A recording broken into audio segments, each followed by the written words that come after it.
As the global impacts of climate change become more clearly understood, so too does the need for people to effectively anticipate, respond, and adapt to climate change. The semi-arid regions of Africa and Asia are climate change hotspots, which makes the hundreds of millions of people living here particularly vulnerable to climate change impacts. The impact of a climate shock can be actually devastating. In fact, in many cases, drought has led to severe distress, which pushes people into poverty. So the impact of climate variability and then change will be felt most severely by the poor and the vulnerable, and less so by those who have more assets and more capacity to be able to sort of absorb those shocks and turn them into opportunities. So it's really incumbent on us to try and find ways to be able to increase their capacities to absorb these shocks, to enable them to move out of extreme poverty. ASSAR, the Adaptation at Scale in Semi-Arid Regions project, is exploring what is needed for adaptation in these areas to be widespread, effective, and sustained. By generating research that can transform climate adaptation policy and practice, ASSAR aims to promote the long-term well-being and resilience of the people, local organizations, and governments of semi-arid regions.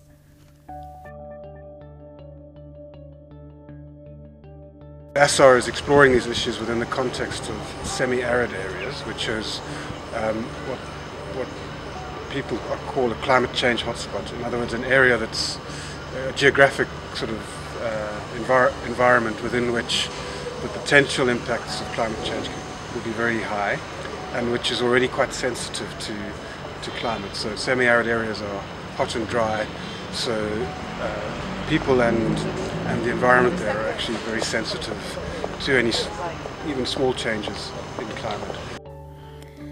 Climate change impacts don't affect all people in all regions in the same way, and some people are more vulnerable than others.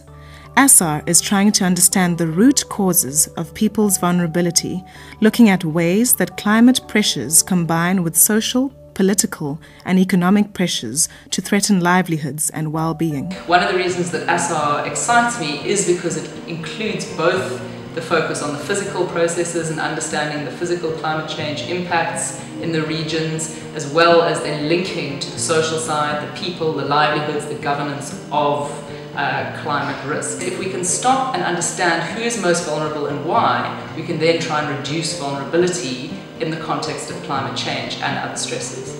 And so some of the themes that we've identified are around understanding vulnerability. So there's essentially developing a common frame for how we might try and understand vulnerability, both the ways in which people are vulnerable, but also the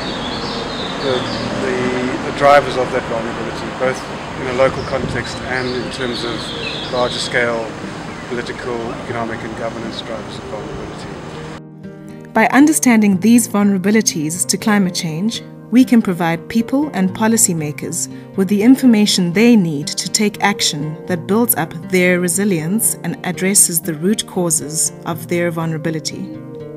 In this way, ASSAR is not simply about research, but also committed to proactively working with others so that our research can make a positive change in people's lives. This is what we call research into use. We have incredibly rich science when it comes to climate change, but it's not always used in decision making. It's not always used to improve people's livelihoods, to help them better adapt to climate change. And I think that the more we can work together, there's more opportunity for doing that. Now, research into use is a critical component of the ASSAR project. And this is because the research that will be developed throughout the project will be very valuable. But that value needs to be able to reach the communities and be able to reach decision makers and policymakers at various levels of governance. It's the way that we do research. And I think that what we're trying to model collectively is a new way of undertaking research, a new form of collaboration, a new approach to building research teams that aren't just sitting in universities, but that are reaching across, trying to really, from the beginning, look at how are people going to use the results of this research in the policymaking community, in the practitioners community, and who are the people that we need to bring into our teams right from the beginning to make sure that that happens. To ensure this research is valuable and relevant for policymakers and practitioners, ASSAR works with a range of stakeholders, including local actors, at every stage of the project. ASSAR uses innovative processes in bringing together this diverse range of people, such as participatory scenario planning. The aim is to do two things.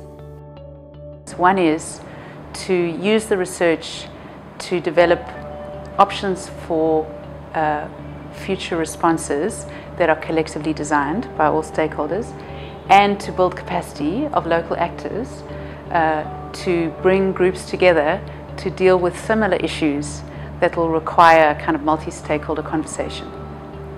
So again, I think it's about how you can bring people together, and because people do have similar desires about the way they want to live their lives and the world, and what the world, what we want it to be. I think if you can bring people together in a safe space, good stuff happens. Talking about transformative change, and I've asked myself how can a bunch of researchers possibly really hope to get a transformative change. But I think we've had some really good discussions about contextualizing adaptation in the development space that I think provides us an opportunity to do something that's really unique. It's really about how effective are we being, and how are adaptation and development interacting with each other. Adaptation projects typically focus on single sites and limited scales. Working in an integrated way at multiple levels of society in Eastern Africa, Southern Africa, Western Africa and India, it's ASSAR's work across scales that makes it really unique. The reason why I was very excited about the ASSAR project was because, first of all, the fact that it is looking to scale up adaptation. So I think a lot of adaptation has been site-specific, and that's really important because often it is the context that matters, and that's where we have to develop locally relevant adaptation strategies.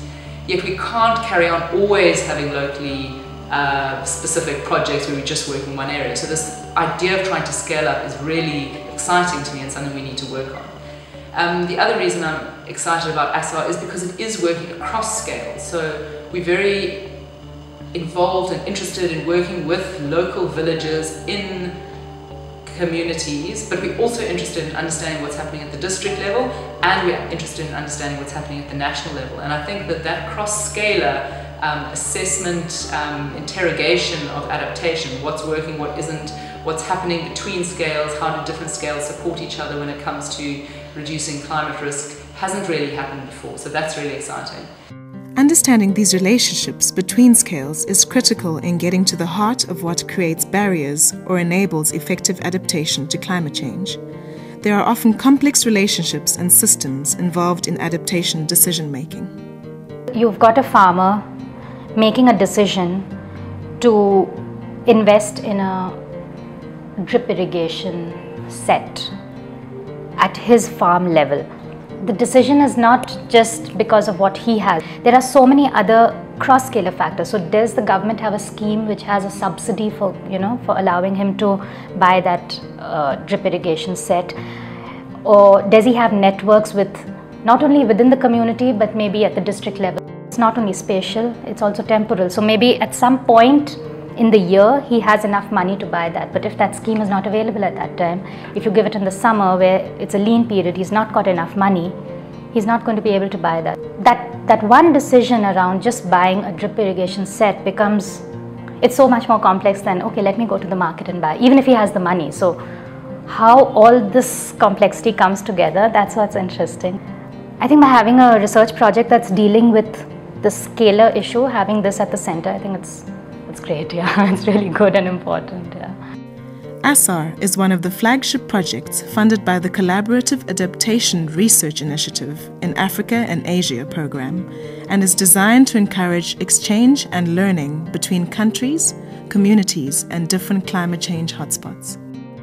The CARIA program is a partnership between IDRC, which is the International Development Research Centre in Canada, and the UK's Department for International Development. CARIA as a program funds 4 different consortia, and these consortia are working in 3 hotspots: semi-arid regions, glacier-fed river basins, and deltas. in Africa and in Asia.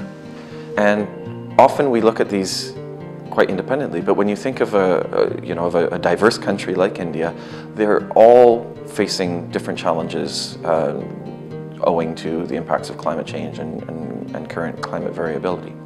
And so by bringing these different insights together, I think we paint a very complex picture of the challenges that humans and environment are facing as a result of climate change.